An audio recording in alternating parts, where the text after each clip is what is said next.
At 2:17 in the morning, Daniel's phone rang. He almost ignored it. No caller ID, no number, just one word on the screen. Unknown, he answered. For the first 5 seconds, there was nothing. No breathing, no static, no voice. Then Daniel heard something that made him sit upright in bed. A sound coming through the phone was the sound of his own front door opening. And Daniel lived alone. What happened next was the reason he never answered an unknown call again. Part 1. The first call. Daniel had never been the kind of person who believed in ghosts. He worked late shifts at a small warehouse outside town, so getting home after midnight was normal for him. That night, nothing felt unusual. He parked his car outside his apartment around 1:40 a.m., locked the front door, checked the windows, and went straight upstairs. His apartment was quiet, completely normal. He made himself something to eat, turned on the television, and eventually went to bed. Then, at exactly 2:17 a.m., his phone rang. Daniel opened his eyes. The room was completely dark. He reached for the phone on the nightstand. Unknown caller. He stared at it for several seconds. Then he answered. Hello? Nothing. He pulled the phone away and checked the screen. The call was still connected. Hello? Still nothing. Then he heard a faint sound. Not a voice, not static. It sounded like a door hinge. Daniel froze because the sound wasn't coming from his apartment. It was coming through the phone. He slowly sat up. Another sound followed, a soft metallic click, then the unmistakable sound of a door opening. Daniel immediately looked toward his bedroom door. It was closed. He checked the front door through the darkness. He couldn't see it from the bed, so he stayed completely still. The call suddenly ended. Daniel looked at the screen. 2:18 a.m. He tried calling the number back. The phone didn't even ring. It simply displayed, "Call failed." Daniel told himself it had been some kind of glitch. A pocket dial, a recording, anything. He put the phone down and tried to sleep, but less than a minute later, his phone rang again. Part 2, the second call. This time, Daniel didn't answer immediately. The phone vibrated against the nightstand. Unknown caller. He watched it ring. Once, twice, 3 times. Then it stopped. Daniel exhaled. For a moment, the apartment became completely silent again. Then his phone rang a second time. Same unknown caller. Same time on the clock. 2:19 a.m. Daniel finally answered. He didn't say anything. Neither did the person on the other end. 5 seconds passed. 10. Then Daniel heard something. A faint buzzing, like an old fluorescent light. And underneath it, a television. Someone was watching television somewhere. Daniel frowned, because the sound was strangely familiar. It sounded exactly like the television in his own living room. He slowly got out of bed. The call remained connected. He walked toward the bedroom door. The hallway was dark. Someone or something had answered the call downstairs. A faint voice came through the darkness. Hello? Daniel froze. It was his voice. Exactly his voice. Same tone, same breathing, same everything. Then the voice downstairs whispered, Daniel, I know you're upstairs. He stepped away from the door. The voice continued, You've been listening to me for 11 minutes. Daniel looked at the clock. It was 2:31 a.m. He had no idea how long he'd been standing there. Then he noticed something on the floor. A thin line of light was coming from underneath his bedroom door. Someone was standing on the other side. Daniel couldn't see their feet, only the shadow. And then the shadow moved away. Slowly, down the hallway. Daniel waited. 1 second, 2, 3. Then he heard footsteps going downstairs. He finally unlocked the door. The hallway was empty, but at the top of the stairs, there was something waiting for him. His phone. Part 5. The recording. Daniel stared at the phone lying on the floor. It was his phone, the same black case, the same cracked corner, but there was something different. The screen was recording. A voice recorder was open. Daniel hadn't started it. He picked it up. The recording had already been running for 17 minutes. He pressed play. At first there was only silence. Then came his breathing. Then the sound of his bedroom door opening. Daniel stopped the recording. His bedroom door had never opened. At least, not while he was watching it. He pressed play again. This time he listened carefully. There were footsteps. Someone walking through the apartment. Slowly, the footsteps stopped beside his bed. Then a voice whispered, Daniel. He nearly dropped the phone. It was his voice, but the recording wasn't finished. After several seconds of silence, another voice appeared. A woman's voice. She whispered something Daniel couldn't understand. He increased the volume. The words became clearer. Don't answer the next call. Daniel stared at the screen. Then the recording continued. A loud knock came through the speaker. 3 knocks. Exactly the same 3 knocks he'd heard at his bedroom door. Then his own voice said, "She's already inside." The recording ended. Daniel stood completely still. He looked toward the staircase.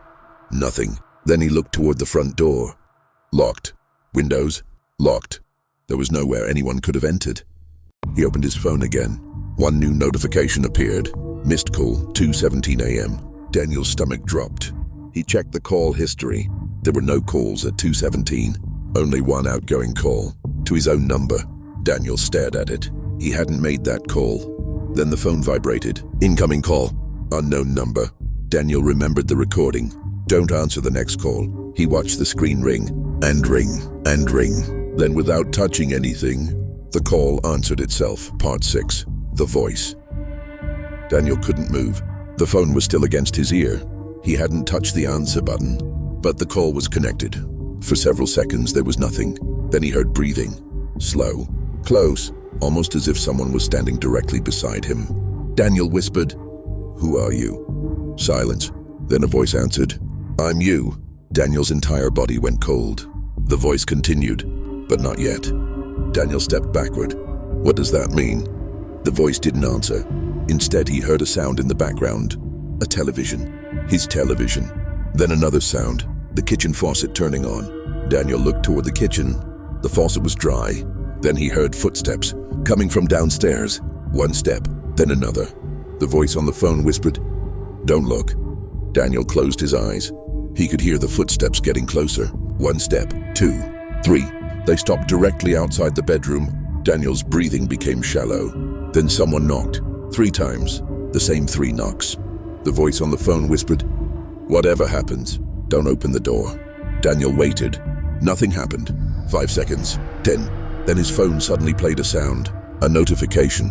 A photograph had been received. Daniel opened it. His hands began shaking. The photograph showed his bedroom, taken from inside the room. And in the photograph, Daniel was standing beside the bed, but the picture had been taken from behind him, meaning whoever took it was standing inside the bedroom. Daniel slowly looked behind himself. There was nobody there. Then he noticed something in the photograph. Written across the bedroom mirror were 4 words. "Look under the bed." Daniel didn't move, because from underneath the bed, he heard breathing. Part 7. The last call, Daniel heard the breathing again. Slow, steady, coming from underneath the bed. He didn't look. Every instinct told him to run, but the bedroom door was still closed. The phone was still against his ear, and the voice on the other end whispered, "Daniel, it's almost over." He swallowed. "What is under my bed?" For the first time, the voice sounded frightened. "Nothing." Daniel frowned. "Then what's breathing?" A long silence followed. Then the voice said, "That's not under your bed." Daniel's blood ran cold. The breathing stopped. He slowly looked toward the bedroom door. Something was standing on the other side, but the door was still locked. Then the voice whispered, "It's behind you." Daniel turned. Nothing. The room was empty. Then his phone screen suddenly went black. The call ended. At that exact moment, the bedroom door unlocked itself. Daniel ran. He sprinted down the stairs, grabbed his keys, and threw open the front door. He never looked back. He ran to his car and drove until he reached a gas station several miles away. When he finally stopped, he called the police. Officers searched his apartment. They found no one. No broken windows. No forced entry. No hidden cameras. Nothing. But one officer noticed something strange. Daniel's television had been recording. The security camera connected to it had captured the hallway. The officer played the footage. At 2:17 a.m., Daniel's front door opened. Daniel watched the screen. There was no one outside. The door simply opened by itself. Then at 2:19, the camera showed Daniel walking out of his bedroom. The officer looked at him. Daniel shook his head. "I never left my room." But the footage continued. The figure walked downstairs, stopped beside the television, and looked directly into the camera. It was Daniel. Same face, same clothes, same everything. Then the figure raised one finger to its lips, as if telling the camera to stay quiet. The recording suddenly ended. Daniel never returned to that apartment. He changed his phone number. He moved to another city, and for almost a year, nothing happened. Until one night at exactly 2:17 a.m., his new phone rang. Unknown caller. Daniel stared at the screen. He didn't answer. The ringing stopped. Then a voicemail appeared. He played it.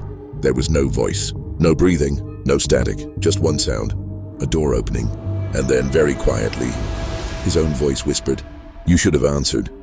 The voicemail was dated tomorrow. To this day, Daniel doesn't know who made those calls. There were no records of anyone entering his apartment. No explanation for the recording, and no reason his own voice appeared on a phone call he never made. But one detail still bothers him the most. The police later checked the original security footage again. The figure that looked like Daniel had entered the apartment at 2:17 a.m., but Daniel's car had arrived at 1:40 a.m., meaning whatever came through that door was already inside the building before Daniel ever came home. And maybe the calls were never meant to warn him. Maybe they were simply meant to make sure he knew it was there. So if your phone rings tonight from an unknown number, you might want to think twice before answering. Because sometimes, the scariest thing isn't who is calling.